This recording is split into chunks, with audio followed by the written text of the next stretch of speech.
अलम नाम सहस्रेण केशवोऽर्जुनं ब्रवीत शृणु मे पार्थ नामानि यश्चतुष्यामि सर्वदा। केशवः पुण्डरीकाक्षः स्वयंभूर्मधुसूदनः दामोदरो हृषीकेशः पद्मनाभो जनार्दनः विश्वक्सेनो वासुदेवो हरिर्नारायणस्तथा अनन्तश्च प्रबोधश्च सत्यः कृष्णः सुरोत्तमः आदिकर्ता वराहश्च वैकुण्ठो विष्णुर्च्युतः श्रीधरः श्रीपतिः श्रीमान् पक्षिराजध्वजस्तथा। एतानि मम नामानि विद्यार्थी ब्राह्मणः पठेत क्षत्रियो विजयस्यार्थे वैश्यो धनसमृद्धये।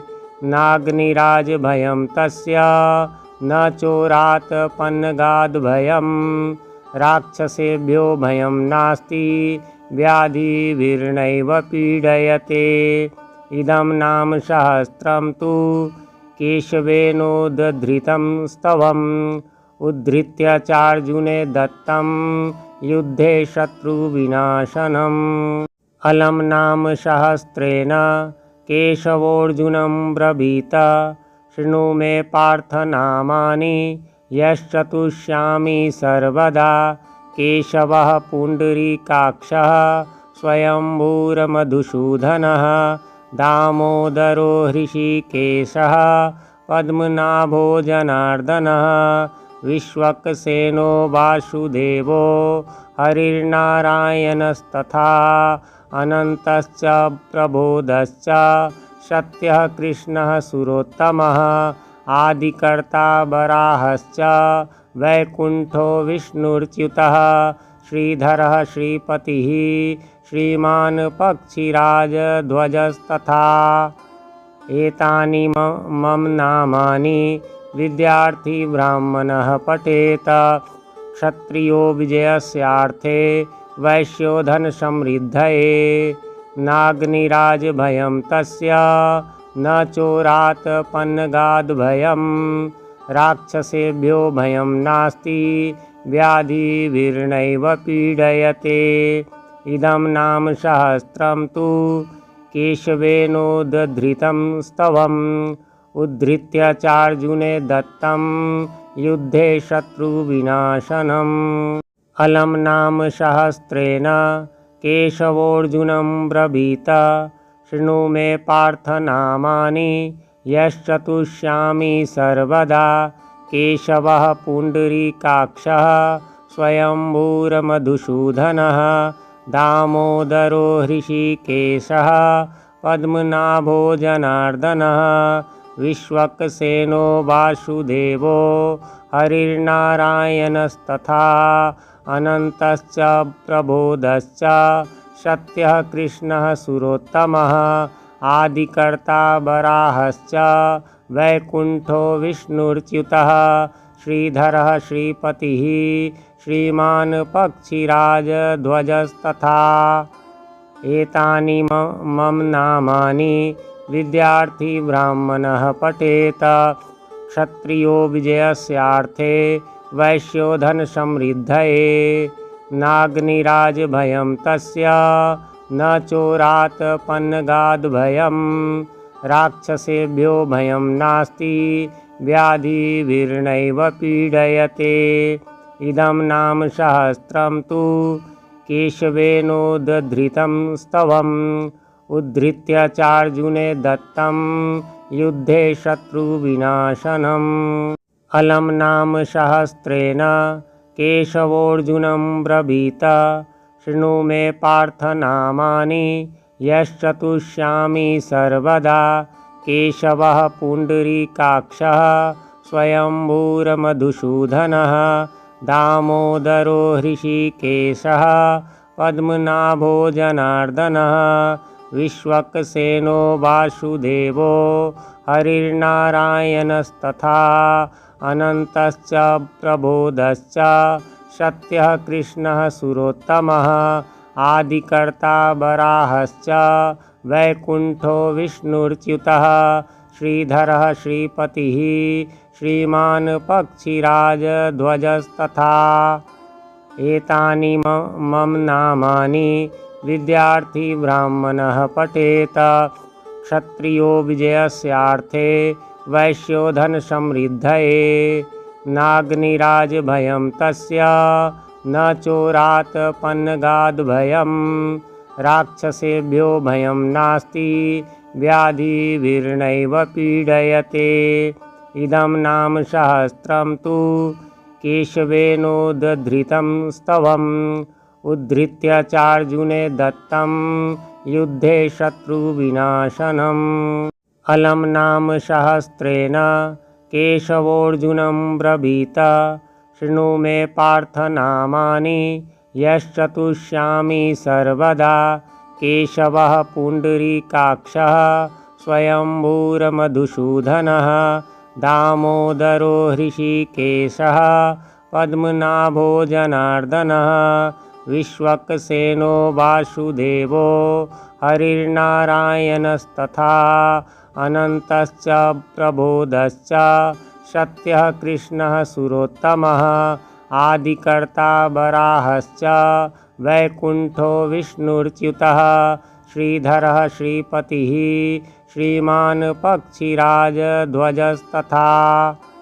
एतानि मम नामानि विद्यार्थी ब्राह्मणः पठेत। क्षत्रियो विजयस्यार्थे वैश्यो धनसमृद्धये। नाग्निराजभयं तस्य न चोरात् पन्नगाद्भयं। राक्षसेभ्यो भयं नास्ति व्याधिभिर्नैव पीडयते। इदं नाम सहस्रं तु केशवेनोद्धृतं स्तवम्। उद्धृत्य चार्जुने दत्तं युद्धे शत्रुविनाशनम्। अलं नाम सहस्रेण केशवोऽर्जुनं ब्रवीत। शृणु मे पार्थ नामानि यश्चतुष्यामि सर्वदा। केशवः पुण्डरीकाक्षः स्वयंभूर्मधुसूदनः। दामोदरो हृषीकेशः पद्मनाभो जनार्दनः। विश्वक्सेनो वासुदेवो हरिर्नारायणस्तथा। अनन्तश्च प्रबोधश्च सत्यः कृष्णः सुरोत्तमः। आदिकर्ता वराहश्च वैकुण्ठो विष्णुर्च्युतः। श्रीधरः श्रीपतिः श्रीमान् पक्षिराजध्वजस्तथा। एतानि मम नामानि विद्यार्थी ब्राह्मणः पठेत। क्षत्रियो विजयस्यार्थे वैश्यो धनसमृद्धये। नाग्निराजभयं तस्य न चोरात् पन्नगाद्भयं। राक्षसेभ्यो भयं नास्ति व्याधिभिर्नैव पीडयते। इदं नाम सहस्रं तु केशवेनोद्धृतं स्तवम्।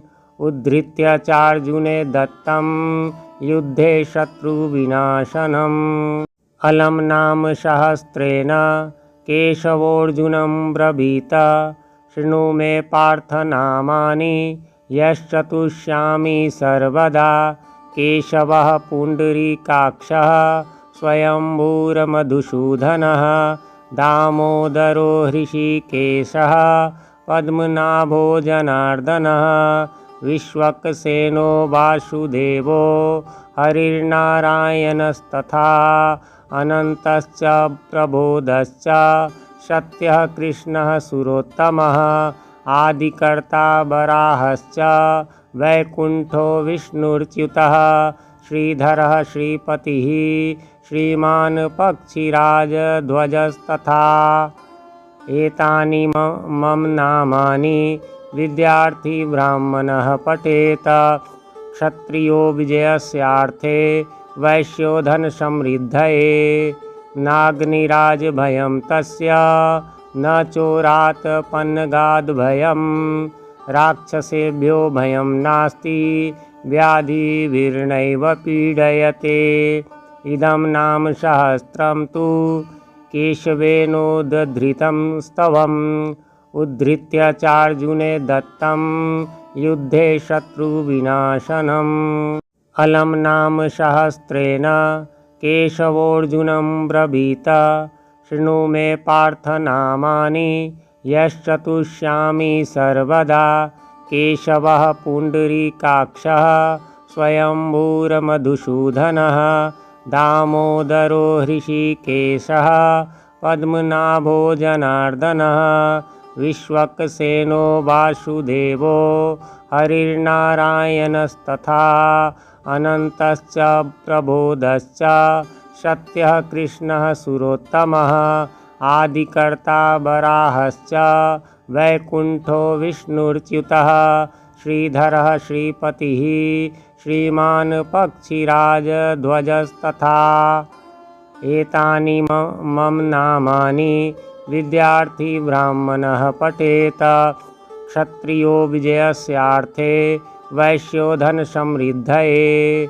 नाग्निराजभयं तस्य न चोरात् पन्नगाद्भयं राक्षसेभ्यो भयं नास्ति व्याधिभिर्नैव पीडयते। इदं नाम सहस्रं तु केशवेनोद्धृतं स्तवम् उद्धृत्य चार्जुने दत्तं युद्धे शत्रुविनाशनम्। अलं नाम सहस्रेण केशवोऽर्जुनं ब्रवीत शृणु मे पार्थ नामानि यश्चतुष्यामि सर्वदा। केशवः पुण्डरीकाक्षः स्वयंभूर्मधुसूदनः दामोदरो हृषीकेशः पद्मनाभो जनार्दनः विश्वक्सेनो वासुदेवो हरिर्नारायणस्तथा अनन्तश्च प्रबोधश्च सत्यः कृष्णः सुरोत्तमः आदिकर्ता वराहश्च वैकुण्ठो विष्णुर्च्युतः श्रीधरः श्रीपतिः श्रीमान् पक्षिराजध्वजस्तथा। एतानि मम नामानि विद्यार्थी ब्राह्मणः पठेत क्षत्रियो विजयस्यार्थे वैश्यो धनसमृद्धये। नाग्निराजभयं तस्य न चोरात् पन्नगाद्भयं राक्षसेभ्यो भयं नास्ति व्याधिभिर्नैव पीडयते। इदं नाम सहस्रं तु केशवेनोद्धृतं स्तवम् उद्धृत्य चार्जुने दत्तं युद्धे शत्रुविनाशनम्। अलं नाम सहस्रेण केशवोऽर्जुनं ब्रवीत शृणु मे पार्थ नामानि यश्चतुष्यामि सर्वदा। केशवः पुण्डरीकाक्षः स्वयंभूर्मधुसूदनः दामोदरो हृषीकेशः पद्मनाभो जनार्दनः विश्वक्सेनो वासुदेवो हरिर्नारायणस्तथा अनन्तश्च प्रबोधश्च सत्यः कृष्णः सुरोत्तमः आदिकर्ता वराहश्च वैकुण्ठो विष्णुर्च्युतः श्रीधरः श्रीपतिः श्रीमान् पक्षिराजध्वजस्तथा। एतानि मम नामानि विद्यार्थी ब्राह्मणः पठेत क्षत्रियो विजयस्यार्थे वैश्यो धनसमृद्धये। नाग्निराजभयं तस्य न चोरात् पन्नगाद्भयं राक्षसेभ्यो भयं नास्ति व्याधिभिर्नैव पीडयते। इदं नाम सहस्रं तु केशवेनोद्धृतं स्तवम् उद्धृत्य चार्जुने दत्तं युद्धे शत्रुविनाशनम्। अलं नाम सहस्रेण केशवोऽर्जुनं ब्रवीत शृणु मे पार्थ नामानि यश्चतुष्यामि सर्वदा। केशवः पुण्डरीकाक्षः स्वयंभूर्मधुसूदनः दामोदरो हृषीकेशः पद्मनाभो जनार्दनः विश्वक्सेनो वासुदेवो हरिर्नारायणस्तथा अनन्तश्च प्रबोधश्च सत्यः कृष्णः सुरोत्तमः आदिकर्ता वराहश्च वैकुण्ठो विष्णुर्च्युतः श्रीधरः श्रीपतिः श्रीमान् पक्षिराजध्वजस्तथा एतानि मम नामानि विद्यार्थी ब्राह्मणः पठेत क्षत्रियो विजयस्यार्थे वैश्यो धनसमृद्धये नाग्निराजभयं तस्य न चोरात् पन्नगाद्भयं राक्षसेभ्यो भयं नास्ति व्याधिभिर्नैव पीडयते इदं नाम सहस्रं तु केशवेनोद्धृतं स्तवम् उद्धृत्य चार्जुने दत्तं युद्धे शत्रुविनाशनम्।